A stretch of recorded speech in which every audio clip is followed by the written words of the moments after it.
Previously on the Pavement Top 50. And there it is at track 15 from Wowie Zowie, Rattled by the Rush. What are your thoughts on Rattled by the Rush, Ross from Fife? Well, I already said that since I came to it last, Wowie's not my... Yeah. Wowie's not my jam. I love it. It's still a Pavement album. It's never the one that I go to. Right. And Rattled by the Rush might be the last Pavement hit that I actually heard. Oh, really? Yeah, I don't think I heard it until at some point in the early 2000s. I bought I can't remember what it's called now, the DVD. Slow Century. Slow Century, yeah. Yeah, I think maybe that's the first time I ever heard it. Oh. Because they showed the video on that, right? Yeah, I can't remember if it's a proper video or not. I know that they had to re-release the video because it was making people sick. And people used to be such fucking pussies. Hey, this is Westy from the rock and roll band Pavement, and you're listening to The Countdown. Hey, it's JD here, back for another episode of our Top 50 Countdown for Seminole Indie Rock Band, Pavement. Week over week, we're going to count down the 50 essential Pavement tracks that you selected with your very own top 20 ballots. I then tabulated the results using an abacus and a calculator watch operated by the power of friendship. How will your favorite song fare in the rankings? You'll need to tune in to find out, so there's that. This week, I'm joined by Pavement superfan Rachel from Portland. How the fuck is it going, Rachel? Going pretty well, JD. Thanks for having me. No, it's my pleasure. It's good to have you here. Well, let's not waste any time and get right to it. Rachel from Portland, talk about your Pavement origin story. Well, I first started listening to Pavement in high school, and I am sure Cut Your Hair was the first song that I heard, and it's just so catchy. And I don't even remember like where I heard it. I'm sure it was maybe on the radio, but it really grabbed me. There's something about just that. It's so happy and it's so silly, and I'm a very silly person and really gravitate towards that kind of music. So I got really curious about Pavement, but back in the 90s, CDs were really expensive. This was before. I've heard a lot of people on your show talk about like downloading tracks from, like from Napster. I think I'm a little bit older than that, or maybe I'm a little technically not inclined. So, I made a lot of mixtapes by, with a tape recorder next to the radio to record songs off Excellent. the radio.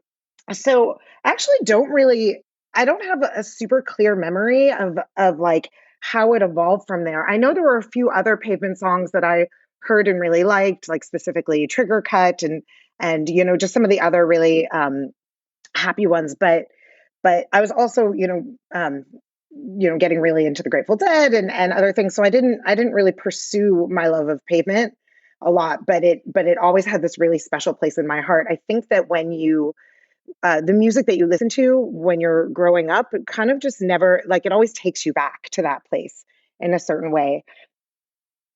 So fast forward, and I was in high school, so I was a little too, at that point I was kind of like going off and seeing some concerts. I never got to see Pavement at that point. But then fast forward a bunch of years when they got back together for their reunion tour in 2010, and they'd released. Oh, your dog is so cute. Behind you. Oh, just a second. Just 1 second. I'm sorry. Okay. Yes. Hello? That doesn't typically happen because typically the door is locked, and that means I'm recording. So I apologize. Now I'll be doing some editing. Yes, no problem. So they got back together for the reunion tour, and they released Quarantine the Past, which is really interesting because in some ways, the albums, there are some bands I listen to the albums like straight through, and some I kind of pick and choose the songs. And Pavement, I really love listening to the albums themselves, and kind of each song in context of the album, though sometimes I like them more and more. So they were coming just outside of Portland to Troutdale, that year, and I'm pretty sure it was sold out. And I just had this feeling of like I have to go. It just like wouldn't it kind of wouldn't leave me. And so I ended up buying tickets from some like strangers off of Craigslist. And I can't remember which of my friends was supposed to go with me, but whoever was supposed to go couldn't make it.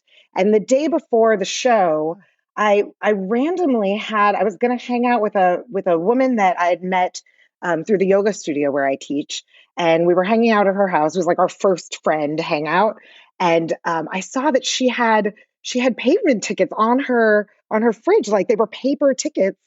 And I said, "Are you going to the Pavement show tomorrow?" She said, "Yes, I love Pavement." And I was like, "Can I go with you?" And so I ended up going with her and her crew to this show. And at the time, and this was 2010, I've been to a lot of concerts, but it was one of the like best shows I've been to in terms of just the energy on the stage and the way it made me feel so alive and just so like joyful. One thing I love about Pavement is kind of this range of emotions that they go through. They have this very, there's this whole thing about them being like slackers and being, but they're very smart and they're very silly, and they kind of go from, they kind of go from these like they go through some really deep themes in their songs. So which we'll talk about when we get to our song for today. So I I was after that, I was so hooked again, and I started like devouring the albums a little bit more and more. And so at that point I started to listening to them a lot more. And then they came back in 2022 to the same venue in Troutdale, Oregon. And I was so excited. I mean, I bought the tickets as soon as they went on sale. I couldn't wait. And it was a great show. It really, really was so fun. But I couldn't actually, from where I was standing in the venue, I couldn't really see what was going on stage, Oh no. which is kind of a bummer because it's so Yeah. fun to watch them and their interactions. But after that show, I just had this feeling. That was 22, and I had this feeling of I need more Pavement. I need more Pavement now. And so I looked at their whole tour schedule, and it was like Australia, and I just couldn't do it. There was no way I could like drop my whole life to go on Pavement tour, and they just don't. I mean, they were playing a lot that year, but they don't play that much generally. And so in January of 23, when I saw them announce Iceland in July, I was like, I'm free those days. So, and then the cincher was that there's a nonstop flight from Portland to Reykjavik. I was like, nonstop. Really? That works. Yeah, there's a lot of nonstop That's flights to beautiful. Iceland now. And there were a lot of bands at the time that were doing residencies at Harpa, like Pavement did. Disco Biscuits did one. Humphreys McGee did one. And Wilco did one. So, and a bunch of my friends are into those bands, and they had gone for those shows. So I just booked the flight, and I was just like, I'm going to go. I bought the tickets for the show, and I bought specifically the front row of the balcony because I really, really wanted to see everything that was happening on Yes. stage. And I was planning on going alone, just because there's so many bands that, when I go see shows, I love going with friends. And, I'm a big Fish fan, and there's so many people in the world who are into Fish, and so like when I go see Fish, I have to decide like, should I go with these Fish friends or these Fish friends? And with Pavement, there's like almost none of my friends are into Pavement, which is really sad. And so I was just gonna go. You've got some work and ahead of you. well, yeah, for sure. And so, but two of my girlfriends really wanted to go to Iceland. And so they joined me on the trip, and we ended up extending the trip a little bit. And we went around we rented a camper van and went around the whole island for a week, which was just out of this world. And I'm so grateful to and neither of these women like Pavement. They both came with me to the first show, but they were not into it. But one of them did all of the planning. She did all of this research and planned out our entire trip around the island, and all I did was listen to as much Pavement as I could possibly get my hands on for months. And so we had an amazing trip. They came to the first show. They weren't into it. And they didn't come to the other shows, which was fine because I'm like, I got to rage. I got to rage really hard. And, but I met some really lovely people, other Pavement fans there, and the shows were beautiful. They played quite a few repeats, which were, the second night felt a little like I expected some repeats. the second night it felt a little disappointing. I was like, how could there be so many repeats? But by the third night, they were mostly repeating stuff that I really like. So I was okay with it.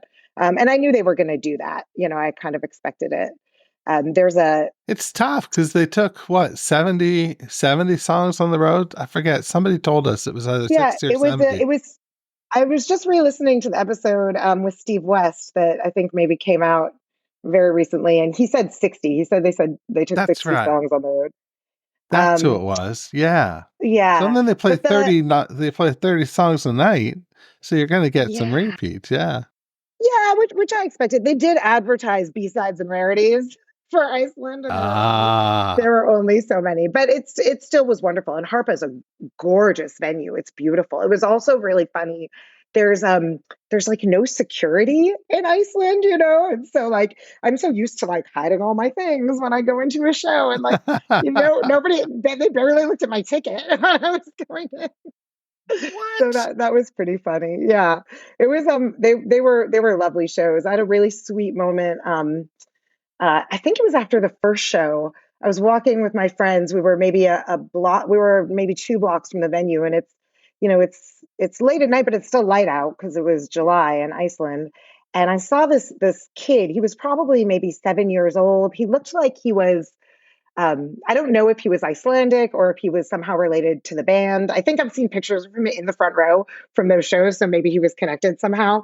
But he was this kid, and he was walking, I think, with his mother, and we were a few blocks from the venue, and I hear the kid just like I hear him singing like do do do do do do do do do do do do do do, and I just perk up and I start singing it with him, and he looks at me and his eyes just light up, and I was like, there's this connection that happens when people, when it's familiarity, and we didn't speak any words, we just had these huge smiles at each other and kept singing it as we were walking. So it was really magic cute. of Pavement. Wow. Yeah.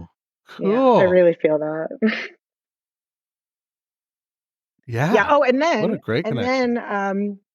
After that, they played those Brooklyn shows. I really wanted to go to them, but I couldn't go because I had to be in New York the next week. I actually had jury duty that week, so I just couldn't get to New York to go to those Brooklyn shows last year. But then this year, and then they played South America this year. I was like, I can't get to those either. I've got a lot of dreams of traveling for music that I can't quite make happen.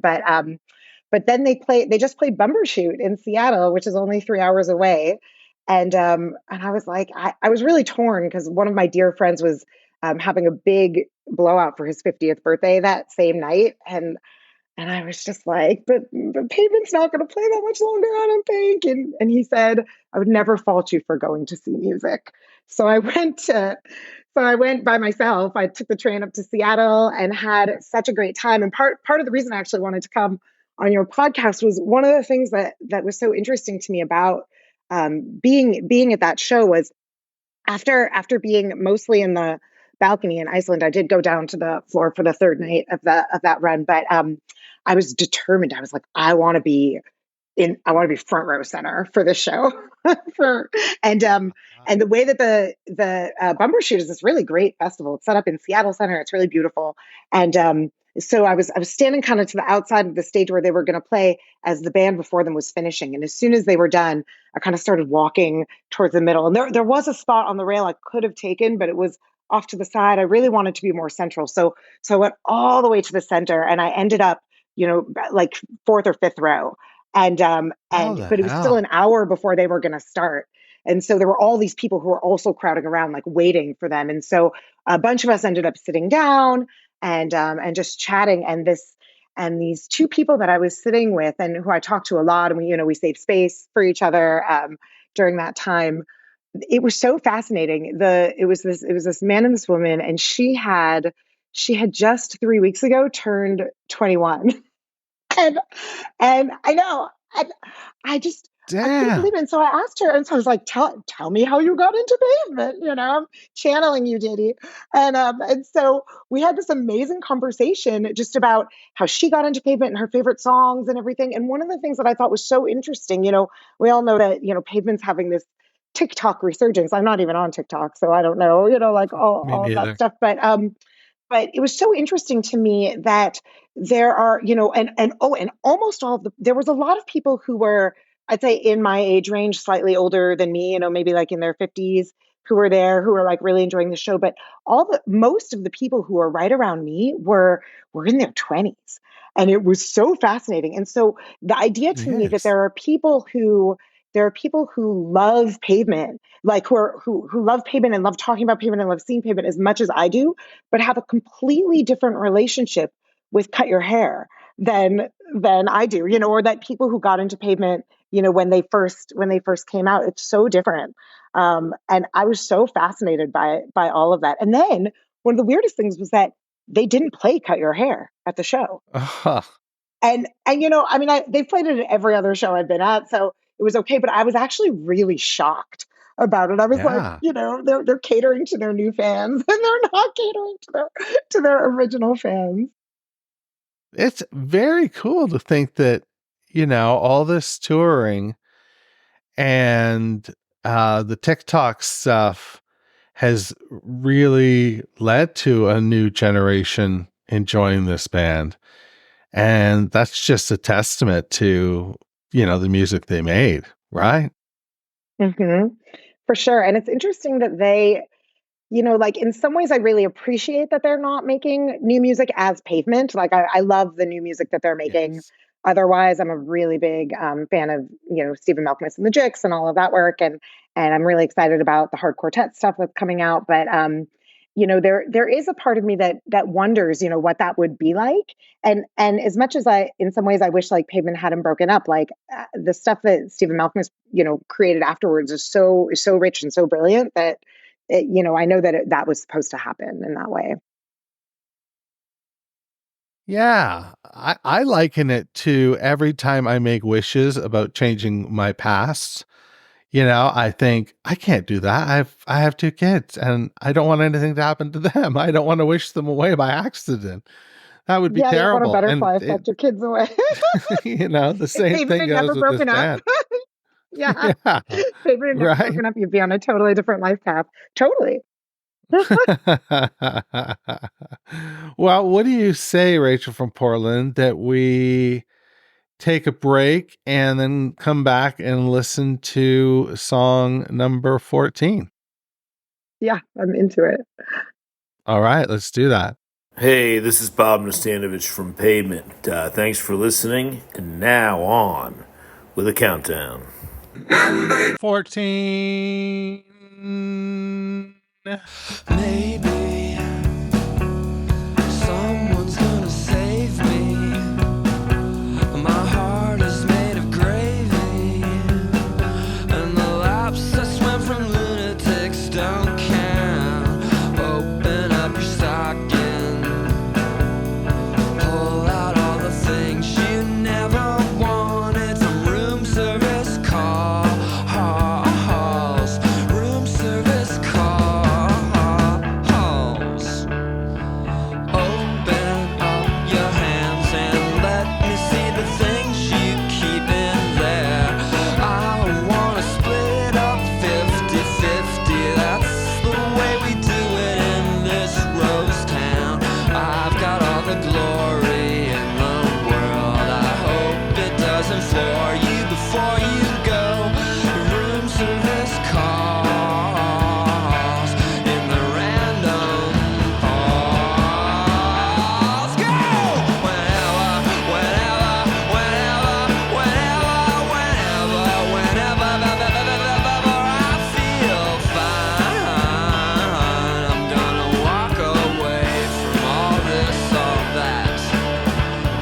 Groovy, groovy kitty, you little bitty with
This week we're on the horn with AT&T.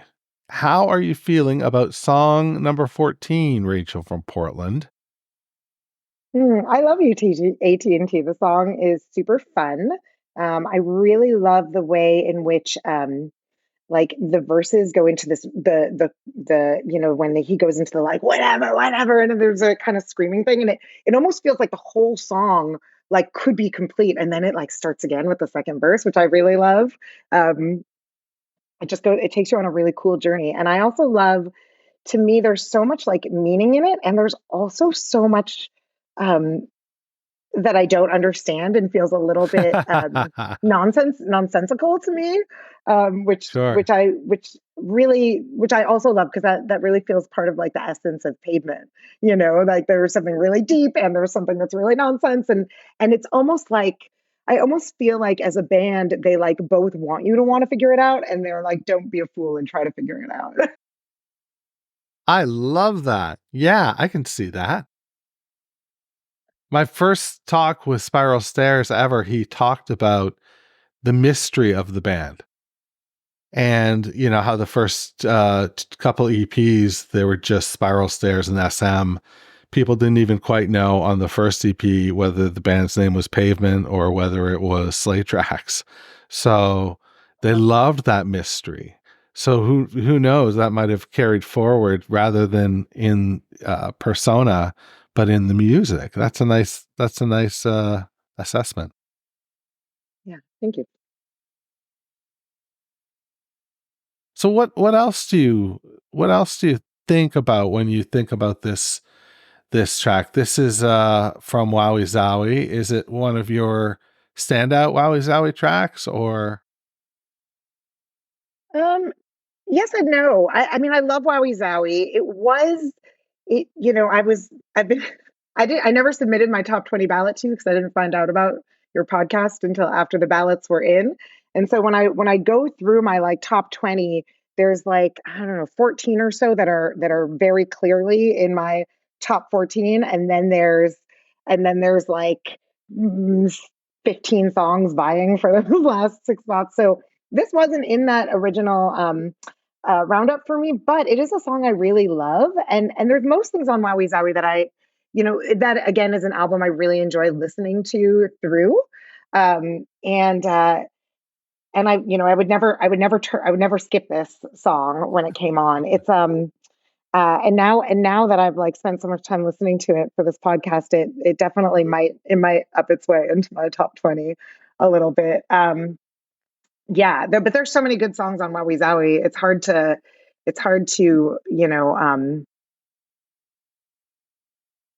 I don't think there's any on Wowie Zowie that I don't really love that much. They all I put have you on kind of the a different I put you on flavor. the spot. Yeah. So what do you think this one's? Do you have a take on this one?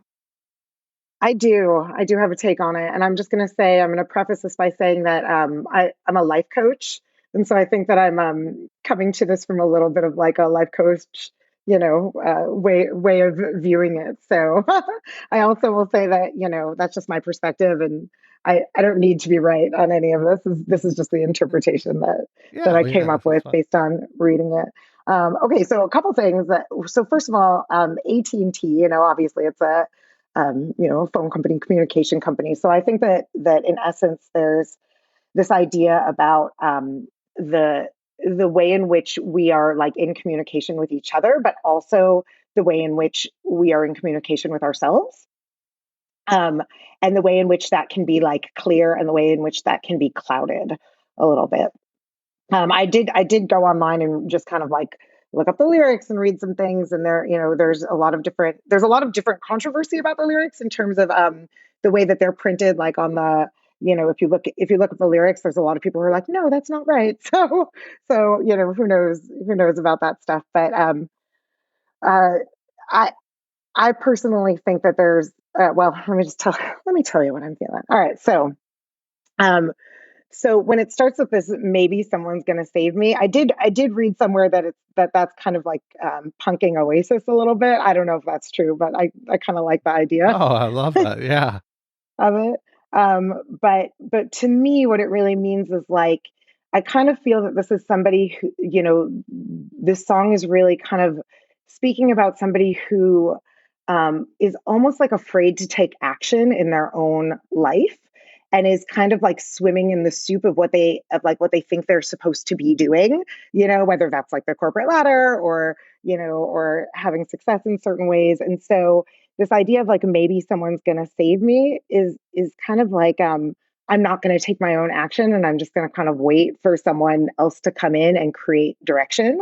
Um, and and so I think that kind of, to me, I really feel that in the laps I swim from lunatics don't count. Like like I think a lot of us take, we do. It's not like we're totally inactive. It's not like we're sitting on the couch all day like couch potatoes, but we're maybe doing things that are, helpful to others, but not necessarily helpful to ourselves, or like not the most urgent or meaningful things that we need to do, even though they're, it's action. So the things when it says that open up your stockings, pull out of the things you never wanted from room service calls, to me that really has to do with like the ways in which like the limiting beliefs or the bad habits that we've gotten either like from our parents or from society or from the people who cared for us, and the ways in which our brains kind of took that and turned it into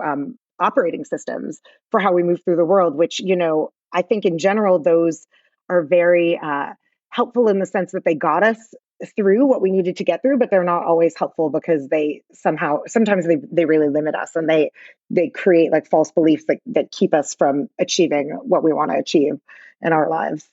I know I'm getting real deep here. This is just the first verse. No, this is cool. I'll tell you what, because I'm a little high right now and you're taking me places, Rachel from Portland. This is all right. So keep at it.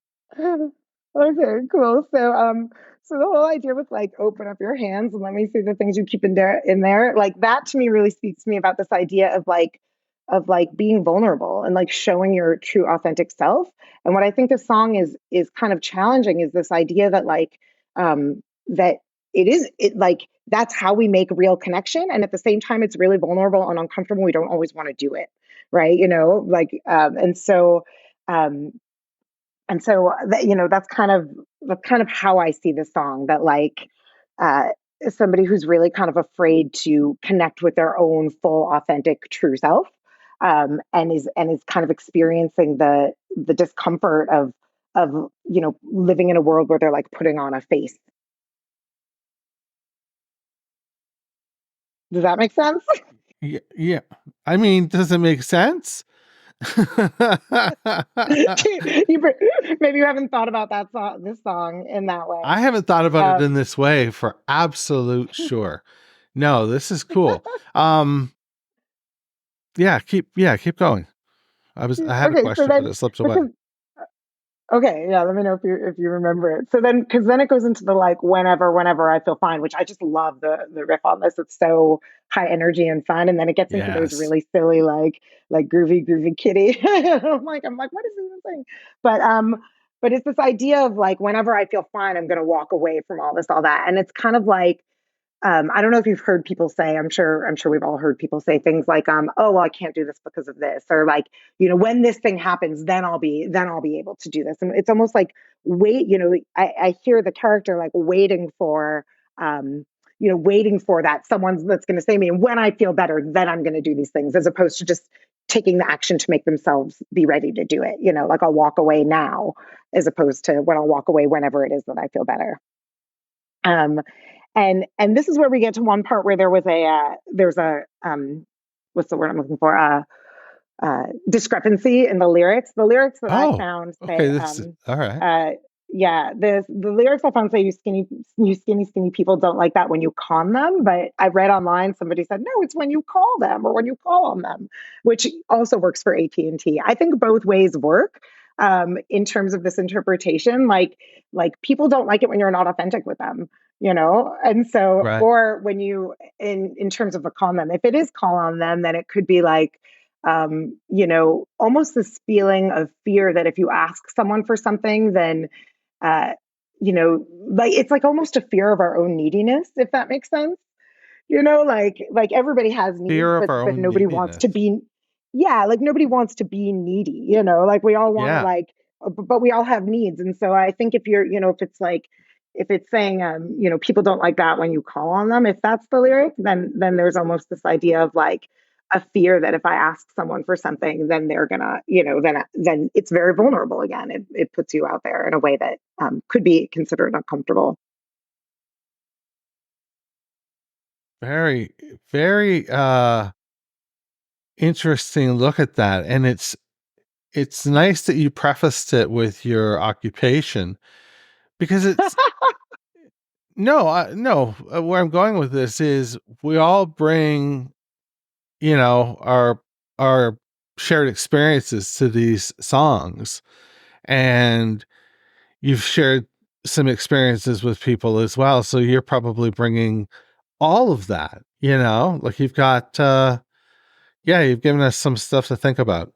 Anyway, that's where I'm going with that. Yeah, for sure. And I wonder if the band would like laugh at me and be like, no, this isn't what it's about at all. Or like, I can honestly say all 50 episodes of this, the band would laugh. I think all 50 episodes. It's like, but they'd be grateful as well because they get to meet all of y'all. So that's the cool part. As for, I started university as a poetry major, creative writing and poetry. And that's all you do in the first semester is analyze poetry. And it's like 90% of it is putting yourself out there, on the limb, right? Most people don't. Yeah. Well, Rachel from Portland, do you have anything you would like to plug? I don't think so. There might be a time coming soon where maybe a Pavement song might be sung by me somewhere, someplace, but I'm not gonna. I don't think I can say too much more about that. So if you happen to be in Portland, you can find me somewhere. But I get it recorded, and you can submit it to the pod list next year. Oh, maybe I will. See, that's good. All right, that's what I've got for you. I want to thank Rachel, and I want to definitely thank Pavement for AT&T and all the other songs that we've heard so far. Next week, we are going to lucky number 13. So hit the roulette wheel, put it all on 13, and just tell them JD sent you. And in the meantime, wash your goddamn hands. Thanks for listening to Meeting Malcolmus, a Pavement podcast, where we count down the top 50 Pavement tracks, as selected by you. If you've got questions or concerns, please shoot me an email, jd@meetingmalcolmus.com.